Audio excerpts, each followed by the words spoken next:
Detik-detik peluncur sistem pertahanan udara S-300 Ukraina hancur akibat dihantam drone kamikaze Lancet Rusia. Rekamannya ramai beredar di media sosial Telegram pada Selasa 18 Oktober 2022. S-300 adalah salah satu senjata paling berbahaya dan mematikan di gudang senjata Ukraina saat ini. Namun siapa sangka, drone kamikaze Lancet Rusia berhasil membabi buta salah satu rudal andalan pasukan Ukraina tersebut.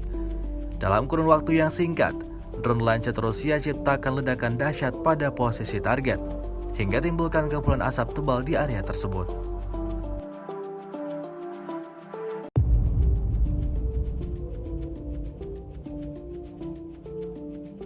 Sejauh ini selama invasi berlangsung, Rusia secara total merilis 323 pesawat Ukraina, 161 helikopter, dan 2.256 kendaraan udara tak berawak dieliminir oleh pasukan Vladimir Putin.